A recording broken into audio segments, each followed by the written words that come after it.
Hey everyone, welcome to the Rideshare Guy podcast. Today's episode is from Curbivore, which just happened in downtown LA last month, where there were many companies dealing in the gig economy, technology, food delivery, and more. Wow, what's coming with the future of these gigs, the platforms, and the challenges they face. So in today's panel, you're going to hear from Hantz, who is from Stoovo. You're going to hear from Piers, who's from Everee, David from Para, and Nav from Wal Mart Spark. And the person who's moderating is Jackie from Bloomberg. And they're going to be discussing the tools that delivery and gig platforms need to offer workers to stay competitive, ensuring a good experience for the people that power delivery.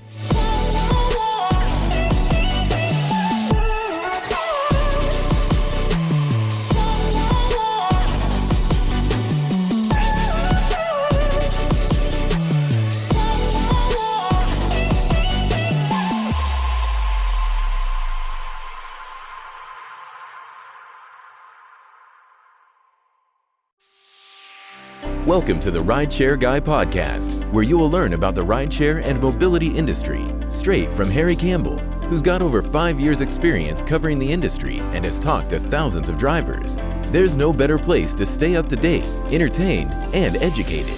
So let's dive in.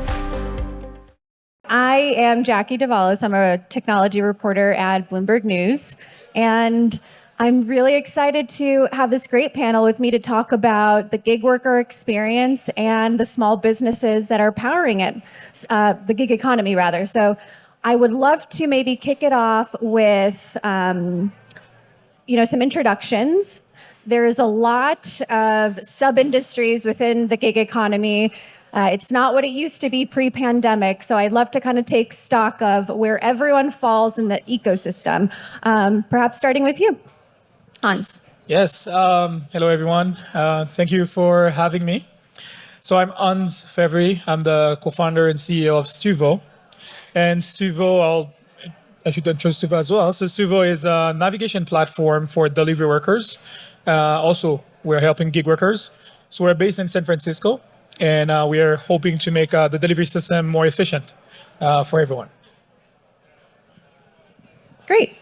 Why don't you describe what your company does and maybe where you fall within the gig economy ecosystem? Awesome. Hi, everyone. Thanks for having me. My name is Piers Mainwaring. I'm a co-founder of Everee. We were originally started as a payroll company doing payroll for hourly workforces on a daily basis. And what we found was that the technology we built was a great fit for the gig space. And so we've actually been able to leverage that technology to act as a payment processor and a compliance platform for a lot of gig companies, platforms doing gig work. We're more in like the gig space, handling payment processing, compliance, classification issues, things like that. Hey everyone, this is Nav here. I look at last mile delivery for Walmart. Basically, when you order on the Walmart website or through our other clients, our team builds the platform that enables gig workers to go out and deliver the groceries or the goods to your home. Hi, everyone. My name is David. I'm one of the founders and CEO of Para. At Para, we're building what I call a personal dispatch system for each individual gig worker. What we realized a couple of years ago was in an old life, I'd worked at Uber, but when I worked at Uber, maybe 20% of drivers worked on Lyft, no Uber drivers worked on DoorDash, no DoorDash drivers worked on Instacart. And we had this realization that, COVID forced this behavior change where we noticed a lot more drivers were working on a lot more apps. Companies such as Walmart now have a new offering, and we just realized that even in gig driving alone, last mile, pharmaceutical, e-commerce, B2B, marijuana, returns, pickups, et cetera, hospice, there's more options than ever before. And if you're a driver, it's too complex to navigate all of that. So what we're trying to do is build a system where you can access all of your work in one place and put you in charge of your work. And that's what we're trying to do. Great. Thank you, everyone. So maybe before we really dive into the nitty-gritty of how you guys offer, a wide array of services to the gig workers and how that actually works out in practice, I would love to kind of hear a little bit of the state of play post-pandemic it was a boon for a lot of businesses, DoorDash, Uber, Lyft, or sorry, not so much Lyft. But I would love to kind of dig into the challenges that it exposed. So whether it's pay transparency, payment processing, you're not getting your payment on time or in a timely manner, deactivations that were considered unfair, just not having control over the work experience. Hantz, why don't you maybe walk us through what is the key challenge that the pandemic exposed and where you think that falls now that, COVID conditions have waned, we can kind of put that chapter behind us, but where does that stand now from your perspective? So during the pandemic, more and more people, because of the lockdown, started ordering online. So you had a demand that grew exponentially on goods and any type of goods that need to be delivered. So after the pandemic, that behavior stayed. So everyone, if you want something, you just open an app, you order it, it arrives to your place, and you're happy. Not enough people are asking the question, how does that whole journey what does that journey looks like in detail? So the biggest challenge right now is that you have a system that is maturing, of course, to make sure that you get your product and you get satisfied, the customer gets happy. However, that whole system is not efficient. And the growth is not stopping. And by 2027, the last mile delivery market is supposed to double. So if that market is supposed to double and companies are looking to make that system more and more efficient, and drivers are supposed as well to earn from it. So how do we solve that problem? What are all those challenges, and what are all those solutions that are in place right now? So according to me, the post-pandemic, we need to look a lot at making the whole last mile delivery efficient for companies, but as well for the drivers. The drivers are the one that bring you the food, bring you the product, and most of the time they're forgotten, and everyone takes it for granted how you get your goods, how you get your product, and fast. So that would be a big challenge to keep that trend, of course, keep that convenience of ordering everything at any time, but in a way that is sustainable, that works for everyone. You bring me to a good point. And David, I would love your input on this, given your product has been around for a while. Para has had its own sparring with various gig companies. As the gig economy has kind of expanded past rideshare delivery, now I can get makeup delivered to my doorstep. I mean, the gig companies would say, and probably Wal Mart Spark included, that it's more earnings opportunities for workers. How have you seen the evolution of maybe we still haven't gotten it right in rideshare and in delivery, and we're already expanding into these other areas? What are you seeing from the people that use your app? Are these new earnings opportunities a good thing, or do we still have a little bit more work to do before that? No, that's a good question. Thank you. I think on our end, when we talk to users on our app and drivers in general, it really boils down to two basic things. One, I want dollars in my pockets. And two, I want to be in charge of my work. Right? I think that's actually where I probably give Wal Mart Spark a shout out is Walmart gives full transparency on the offers that are being put in front of drivers. And at the end of the day, I think that that's really important. We hear that again and again from drivers saying, if I know what I'm signing up for, I can make that informed decision. I also think it's better for the ecosystem potentially because if people know all the details, there are things that the gig platforms might not know. I might be heading home. My child might be picked up from school near there. Maybe there's something I need to optimize for, but I can't optimize for myself if you're not giving me that transparency there. So I think what we have seen is also giving Uber and Lyft a bit of a shout out is they have started to introduce upfront fares. Now there are also other problems with the upfront fares, but I think really what it boils down to is this movement towards more information transparency has been really good for the ecosystem. Now I think, what else needs to happen there? I think that is one of the major steps. I think beyond that, where we want to do is be able to introduce more of a frictionless driving experience, right? So at the end of the day, if people are working across multiple apps, I think the next step from there is what can I do to be able to do that, to continue to further optimize for myself without continued friction, touching the phone multiple times while I'm driving. But to me, what makes me happy is the fact that I've always said when we introduced our tip transparency feature that I wish that I didn't have to do this. This should be a driver's right to know this information. And people said, hey, what would you do one day if DoorDash were to provide this information? And I've always had the same answer. I'd be super happy because that's a driver's right to have that information. Now, if maybe this is a good time to put you on the spot.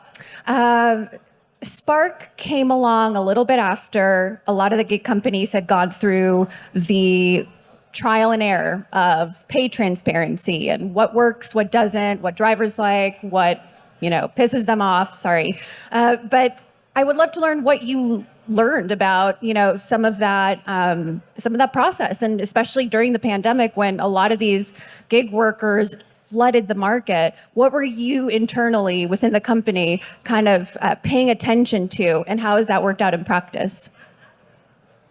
Was that we enjoyed the benefit of coming a little late, so we could have all the learnings from Uber, Lyft, and other players in the market, saw what they were doing 2018-19. We primarily expanded 2020, 2021 was our growth years. So after the pandemic started, we still call them the heroes of that pandemic. They were the ones who went out above and beyond and delivered groceries, food to everyone's homes when people were stuck inside. We used some of those learnings and to do things like the tipping is a great example. So it was during the pandemic that we launched upfront tip transparency. You don't need to guess what tip you're getting. We will actually show you exactly what you're about to get, and 100% of that will go to the driver.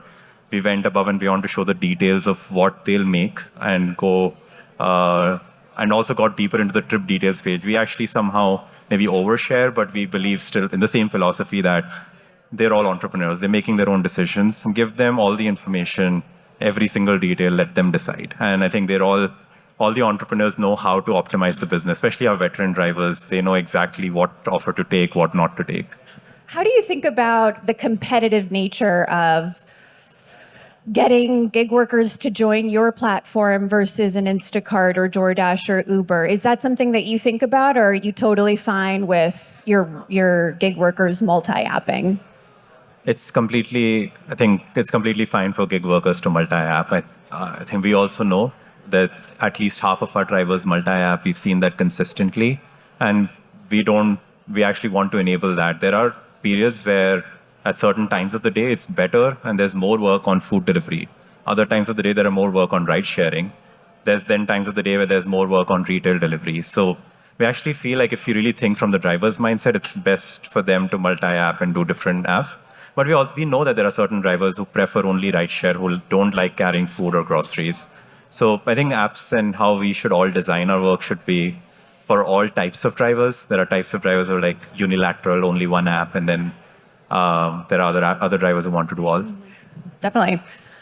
Okay, Piers, let's talk money. I would love to understand how you saw the payments side of the gig economy before the pandemic, and then kind of walk us through a little bit of what you learned about, this influx of workers into this part of the labor force and what that meant for expediting the process of, I just dropped an order and now the money's in my pocket and I can go spend it.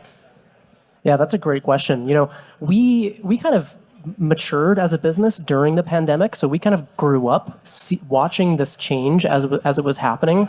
And one thing that we learned was, coming from a payroll background, in payroll, your pay is predictable. That's one of the things that makes the payment experience of payroll so comfortable and familiar for those of us who are on payroll, is exactly when you're going to get paid. It's never a question.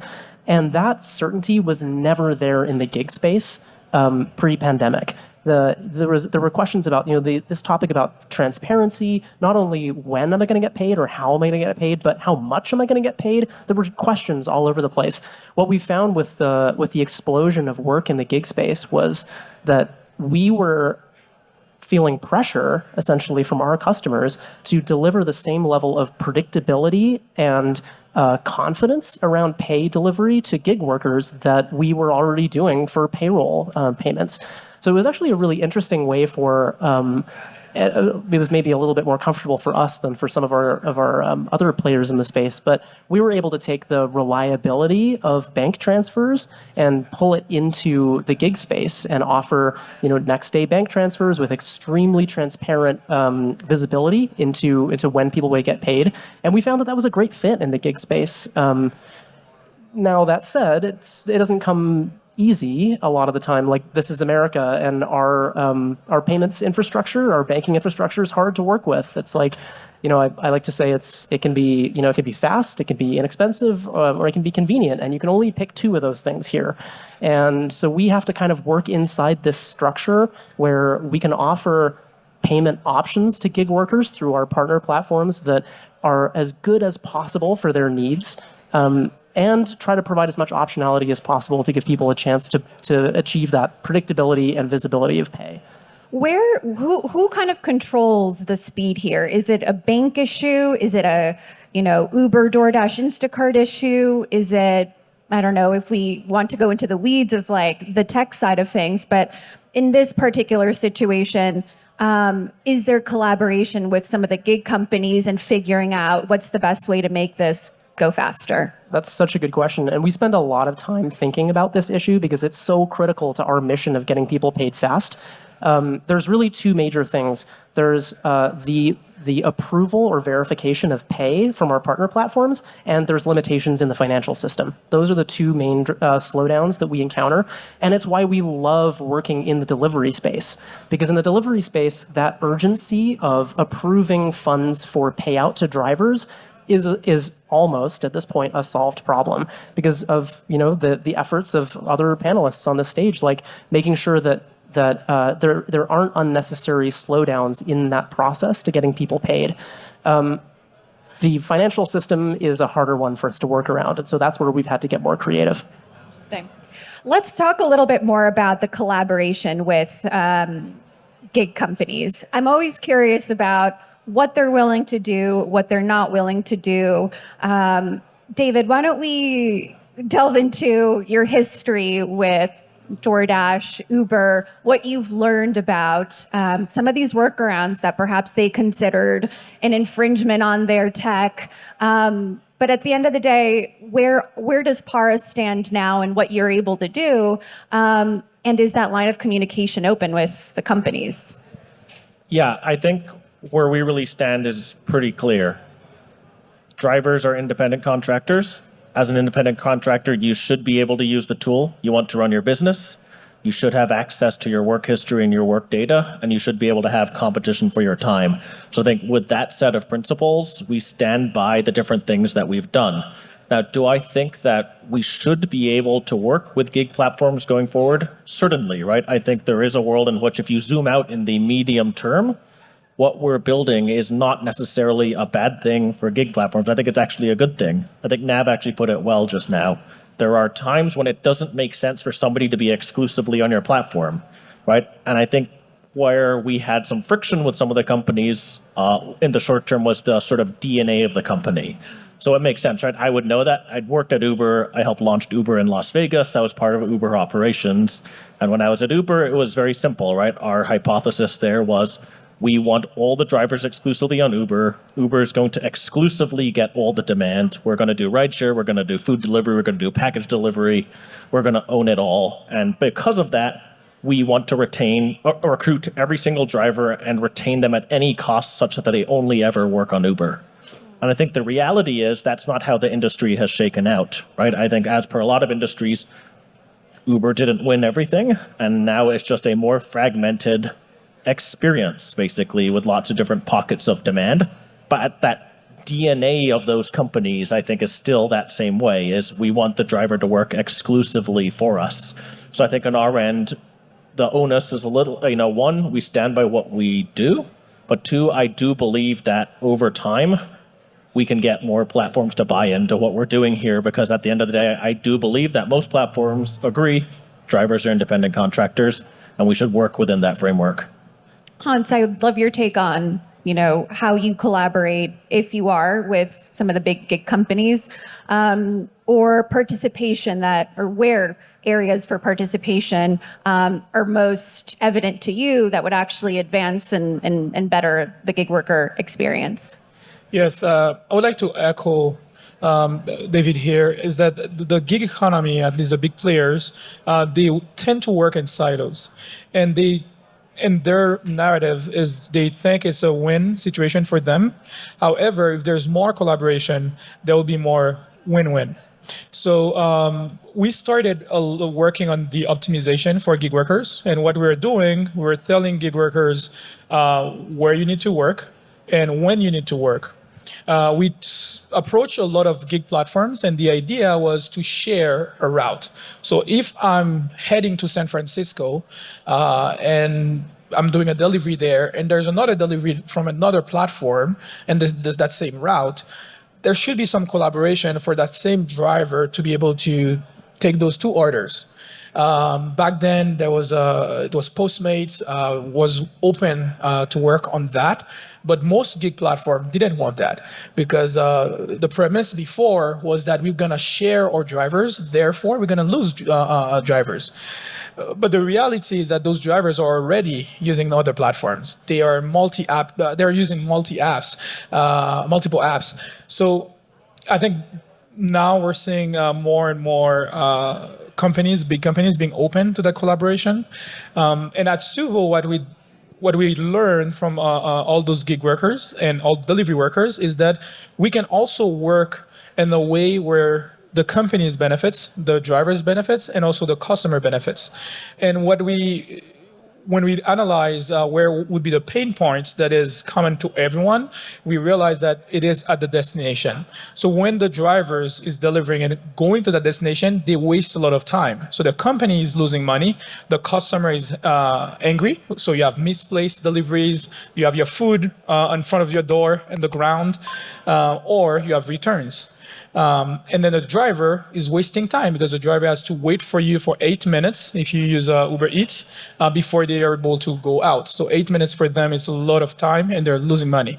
So we decided to work with all those gig platforms, all those delivery companies by offering our intelligence to make that process more efficient. So the company will win, the driver would win, and the customer will be happier. So there is a way for all players to work together. And do you see that collaboration across rideshare and delivery, or is there one where it works better than the other?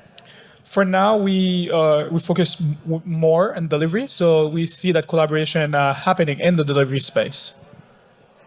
Nav, I would love to get your take on what the next leveling up for Spark looks like. So I think even Uber and Lyft, DoorDash, Instacart, maybe less so on the delivery side, but certainly for rideshare, there's been this change of tune really about how companies think about their labor force, their gig workers. And Uber, in their earnings calls described itself as a driver-centric company. So the realization that, we really do need to care for our drivers. Their driver shortage was a great example of what happens when you don't prioritize that. How are you thinking about kind of the next step for improving the experience? Is it kind of partnering with some of these smaller, nimbler startups that kind of help the multi-apping process? What does it look like?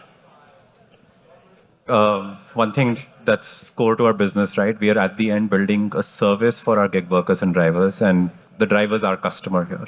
So typically for any customer-focused, customer-oriented company, usually like when we build our roadmaps to try to figure out what we're doing next, it's a driver telling us what they're doing next. Because they're very vocal. They're out there on social media, on YouTube, building videos and recommending, okay, this is the next frontier. This is what this app should do. This is what this app should not do. So hearing from the drivers actually like really helps us figure out what we're doing next. And when it comes to partnering, yes, I think there's a lot of problems out there that we still need to solve for the gig workers. We can't always do it by ourselves or alone. And there's a number of companies out there that we can partner with. A lot of gig companies partner with each other also to solve some problems together. There's a lot to be done in this space. Well, I mean, you recently, Walmart, the move with DDI and kind of taking that on, how has that improve the platform? Or could you maybe talk about, I think that happened in August. What's that progression looked like? Like, it goes back to the same thing. We were hearing from our drivers and gig workers that having two different companies to work with did not work well for them. Sometimes they had to call for a certain issue on one phone line, or for other things, reach out to another company. They wanted a simpler experience, and this was part of solving that problem for them. So we just realized that bringing actually the company in-house and going through with the acquisition was going to solve problems. And now it's simplified things. There's one number, there's one website, there's a single point of focus for them, so it solves the complaints that they had previously. Great. Okay, I don't know about you guys, but I'm always curious about where everyone stands on the independent contractor versus employee debate. And I think we've reached a different chapter than where we were in 2020 when Prop 22 was held. And so I'm curious what your observations are, given you all collect or have access to data on the demographics and the types of people, the time they're spending on the platform. Could we maybe take a little temperature check on what you've seen recently? Is from a gender perspective, socioeconomic perspective. Is it full time? Is it more part time? What are you seeing? Maybe David, we can start with you. I think that's a good question. What we notice is the vast majority of the hundreds of thousands of users in our system want to be independent contractors. At the same time, the other thing can be true. They can want things to be better, right? And I think that's what we notice is when you talk across the spectrum, if there's people between W2 and IC, there's a large swath of people in the middle who believe that, one, they're working independently, but two, they want things to be better there, right? There should be incremental change as to what they're able to do. We actually had something really exciting that happened recently. We had a Para user actually get elected to the Colorado Assembly.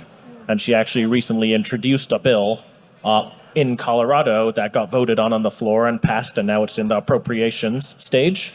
But what she basically proposed was there should be transparency across the system. If you're a customer and you order, they should know how much is going to the restaurant, how much is going to the driver, how much is going to the platform. That simple. And what we see with a bill like this is it's actually gotten broad support. So interestingly, the AFL-CIO supports this. We're seeing labor support this. We're seeing a bunch of gig drivers support this. And I think that's really where we're going to see sort of the way forward here is regardless of that bigger debate, what can we do incrementally better sooner for people there? And I think that's really what excites me. Piers, I'm curious about your stance on this, given your business relies on gig workers kind of being independent contractors to a degree. How do you think about that side of the debate? Yeah, I love this question because we have two sides to our business. One side is payment processing for gig platforms, and the other side is actual payroll. And only on the payroll side do we have access to the original gross wages that an employee, a W-2 employee, earns for the work they do. On the gig platform side, we actually don't. We have a gross payout amount that goes out to workers that our partner gives us. But we, to David's point, we don't have transparency that we can surface back to the person who's reading that pay statement about what they actually earned for the work they did. And we've actually had, we've had conversations with workers who are being paid from our platform about that exact issue. It's interesting for us to kind of be straddling the line between the W-2 world and the 1099 contractor world, because we actually work with gig platforms who operate in a blended classification world where they have they either work in geos or they have specific client contracts that require them. This is the staffing space commonly to staff with W-2 employees, and so they actually have individuals working on both sides of the house. They have different workforces, but we're handling both sides, and it's really interesting for us to see how the expectations of what shows up on your pay statement is really different in the two worlds. I would just echo David's statement that I think that there is progress to be made here, and we're hearing that from workers that the more transparency and the clearer that we can get in the gig world as to what people are actually earning and how that turns into real pay, the better. Hantz, what's your take on this? No, I think it's a very important question. I think the reason why it's so so hard to really understand if gig workers are contractors or employees, it's because the problem is not binary. And they're forcing to find a solution, a binary solution for something that is not binary.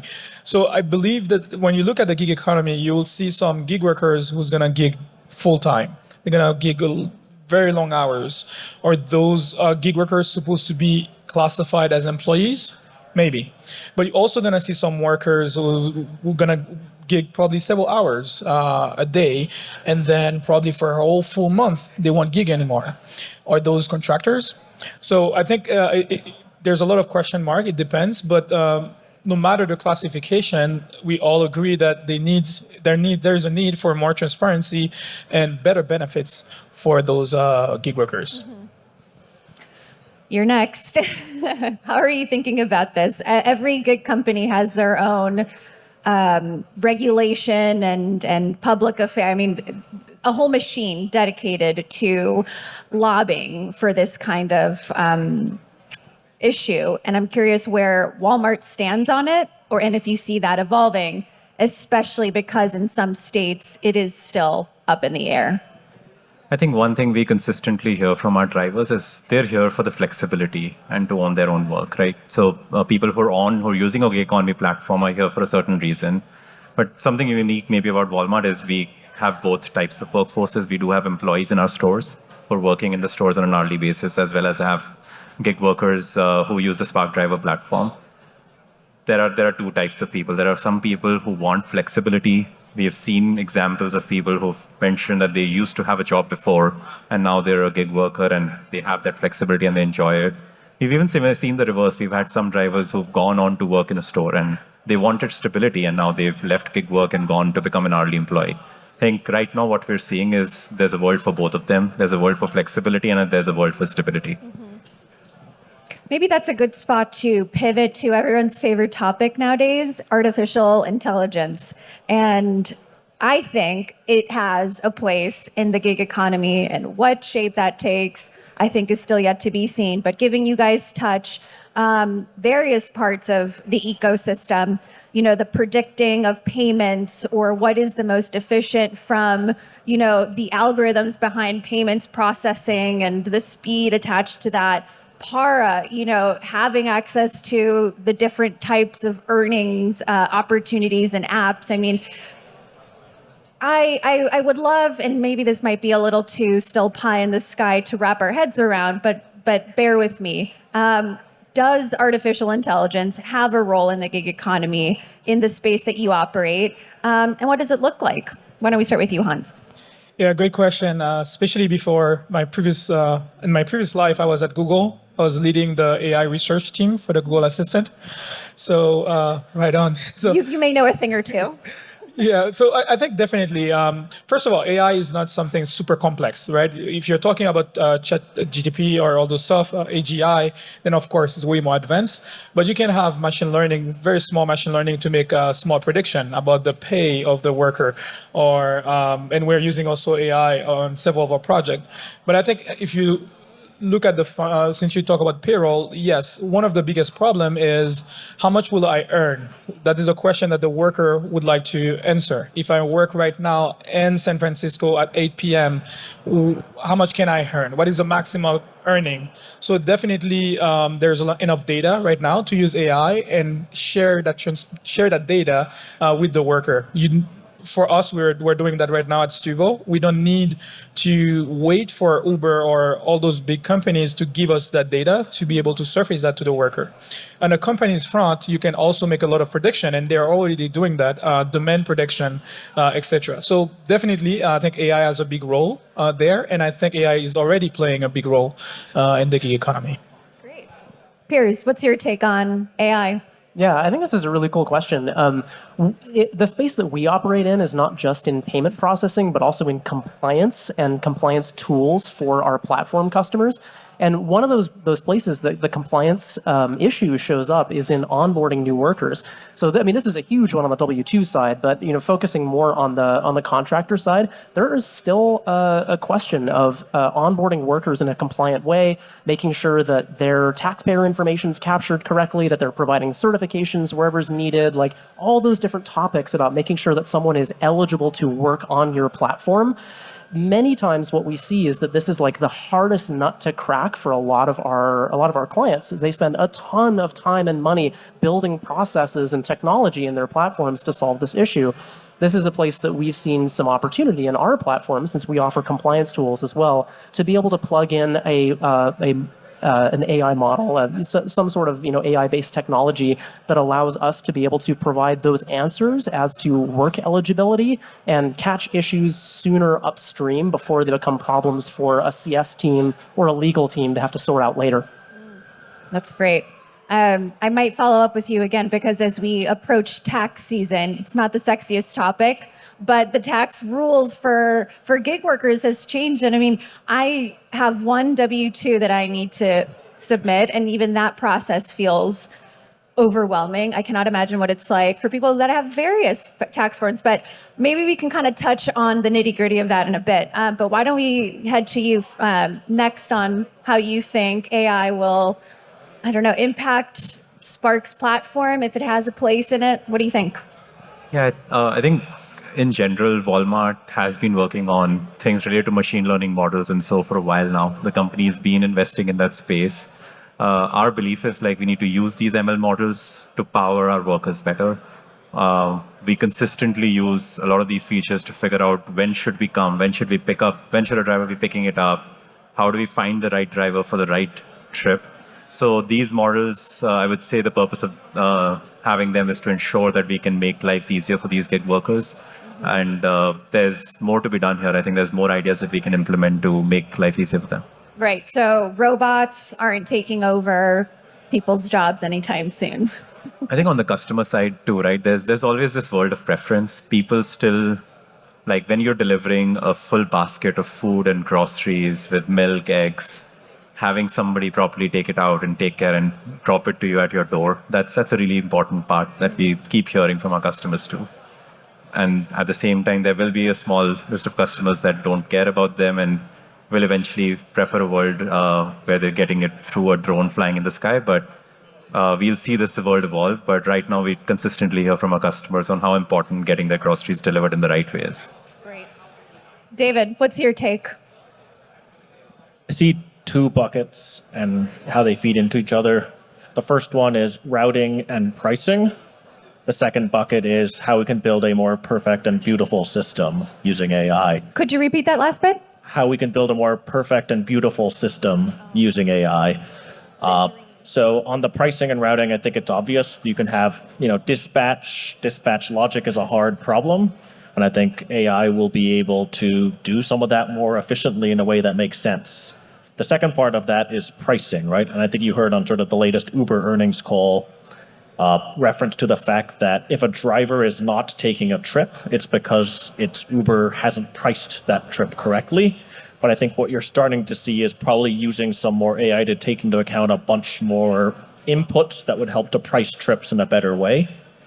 Why I reference that second bucket, to have a more perfect or more beautiful ecosystem, where I think is important is to have a more perfect system, you need the input of all the parties involved. And that's where I think it starts to get interesting, is if you can have the input of every single driver of what that driver is hoping to accomplish and what their sets and preferences are, and you can take those and fuse that with the pricing and the routing, that's when on an ecosystem level, you can actually truly build something that is a more perfect and beautiful system. And I think that is what maybe the optimist in me hopes that AI can get to. Well, I'll echo that optimism. I'm curious what your thoughts are on, is there a world in which the gig companies collaborate on making the gig worker experience better? Does there have to be this competitiveness for delivery couriers and drivers, or can they just compete on the customer side while, sharing data or routing or, working towards sharing what could have an impact on the workers themselves without maybe eroding the competitive edge on the consumer side. Is that too idealistic, do you think? What do you think?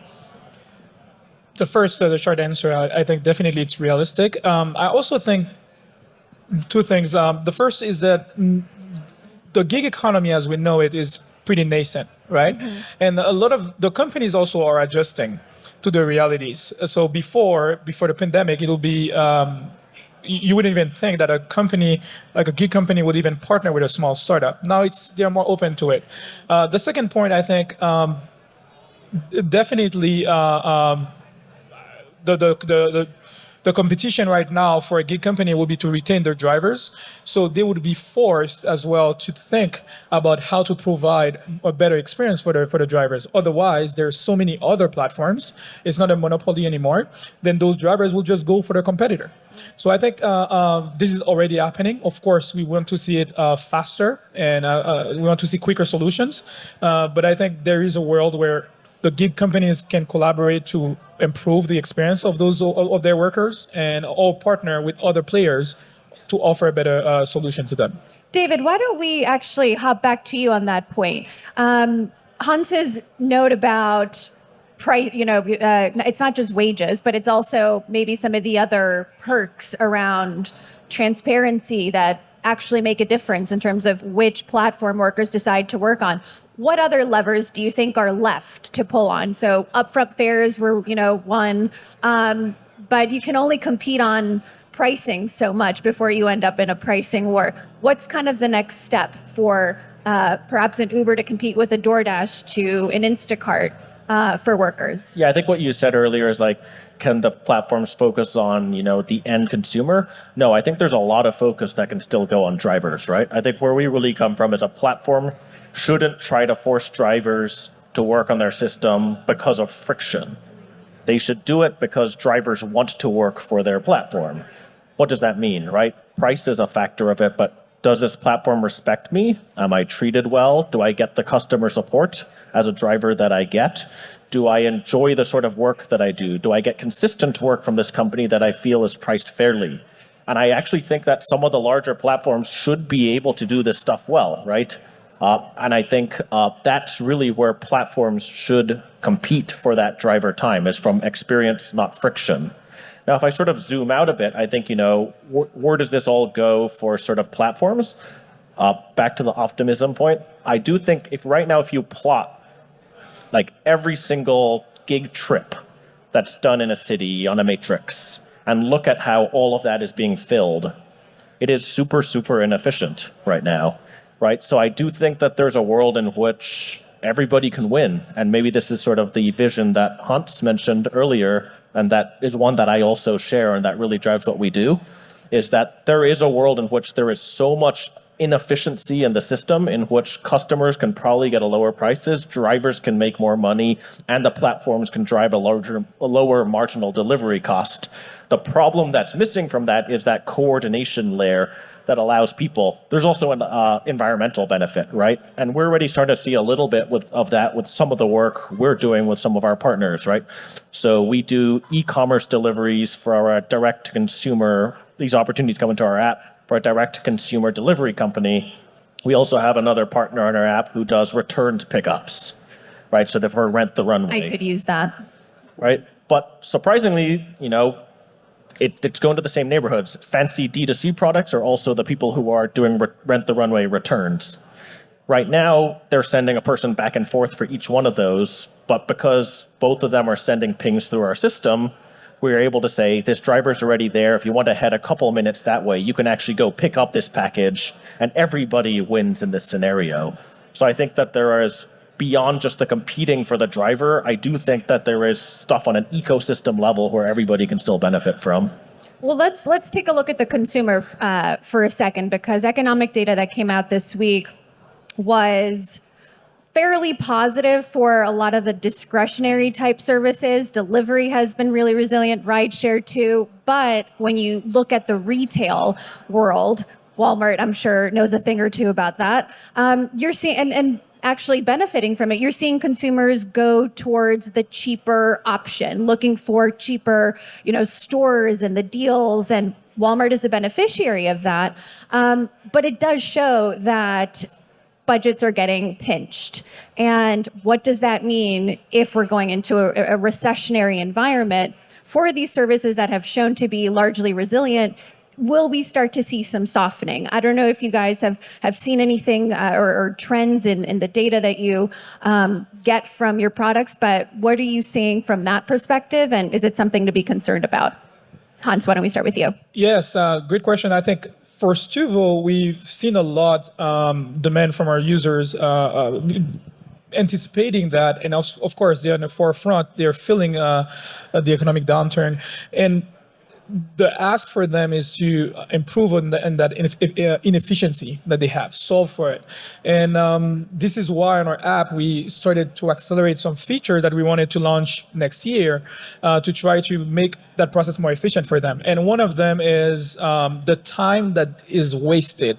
So every time they're making a delivery, they waste close to 10 minutes just to find where to park, where's the entrance, how do I get inside that building? When I get inside the building, where do I put the package? So this time, and when you compile it in a day, it's a lot of money that those workers are losing. And they're being way more sensitive about how much time that is not productive. So we are solving for that. And we believe that right now is the time where the last mile delivery, also the gig economy, should be way more efficient. If there will be an economic downturn, if there will be a recession, the gig workers will be completely affected. So yeah, so we're solving for it, and hopefully other players as well will partake. Piers, how are you thinking about it from the payment side? Yeah, it's interesting. Like, I think it shows up in two ways for us. The most obvious way is it shows up in the payment volume of our customers, right? Our clients, if they're tightening the belt and they're trying to find ways to operate more efficiently, we would see that in payment trends. The other way that we see that is if there's less availability to cash on the worker side. We actually have some exposure to workers, to contractors from a support perspective, because we're the ones who are handling the money until it arrives in their accounts or on their cards. So we actually internally call this the "where's my money" problem, where we're actually we are exposed to that kind of sense of urgency and concern from the workers' perspective. So we actually feel that really viscerally in a softening economic environment. How are you thinking about a recessionary environment as it relates to the Spark platform? Yeah, I think you talked a little bit about the overall retail environment, and we've also even recently updated our outlook, and we know the consumers' wallets are tighter as a whole. There's a little bit of ambiguity in the second half of the year. But I think as a delivery platform per se, I think this is maybe more of an opportunity for us to win. Both our customers is looking for that everyday low price, which Walmart excels in, as well as these gig workers are looking, their wallets are also tighter now. They're looking for ways to earn more money, to have a job and then do some extra work in the evening. So I think this is actually maybe an opportunity for a platform like ours and other platforms to actually step up and solve problems for both the gig workers and customers. I know we're a bit over on our time, but David, maybe we can end on a more positive note since you're our panel optimist here. If you could describe the gig economy in 2023 in one word, what would it be? And if you need a second to think, I can always pick on Hantz first. Expanding. Ouch. Okay, what's your word? I think it's continues to be flexibility is what people will look for. Creative. I would say efficient. Wonderful. All right, folks, there you have it. Thanks for joining us.